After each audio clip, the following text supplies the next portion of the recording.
Day 268 of the Daily Stoic. It could happen to you.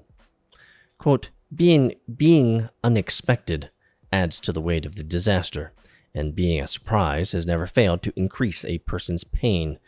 For that reason, nothing should ever be unexpected by us. Our minds should be sent out in advance to all things, and we shouldn't just consider the normal course of things, but what could actually happen.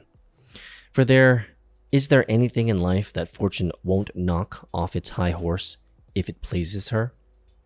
Seneca, Moral Letters 91.3 to A-4. In the year 64, during the reign of Nero, a fire tore through the city of Rome. The French city of Lyons sent out large sum of money to aid the victims. The next year, the citizens of Lyons were suddenly struck by a tragic fire of their own, prompting Nero to send an equal sum to its victims. As Seneca wrote about the event to a friend in one of his letters, he must have been struck by the poetry, one city helping another, only to be struck by a similar disaster not long after. How often does that happen to us? We comfort a friend during a breakup only to be surprised when our own relationship ends. We must prepare in our minds for the possibility of extreme reversals of fate. The next time you make a donation to charity, don't just think about the good you're doing, but take a moment to consider that one day you may need to receive charity yourself. As far as we know, Seneca truly lived these words. Just a year or so after writing this letter, he was falsely accused of plotting against Nero. The price? Seneca was sentenced to commit suicide. As the historian Tacitus relates the scene, Seneca's closest friends wept and protested the verdict.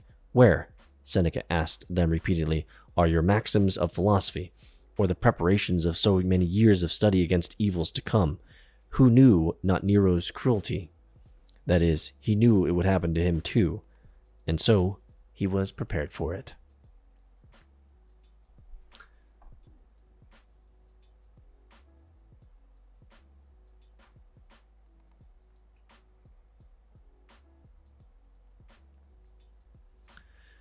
I think there's something that you can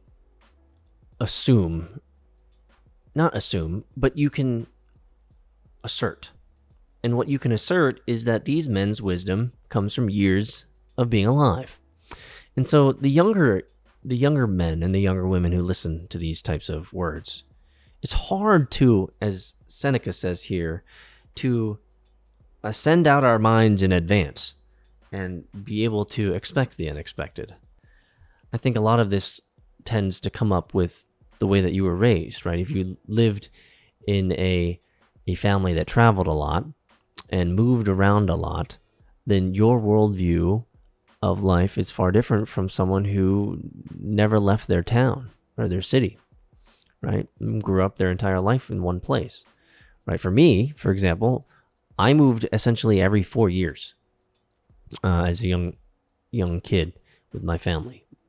So we moved all over the world, right? And so for me, like not having friends or not having consistent friends was kind of just part of the game, right? And so for me, I don't know what it feels like to grow up in one place for being an evergreen, someone who goes and starts kindergarten and graduates from that, at high school, 12th grade, all the way up. Like I wouldn't know what that is, right?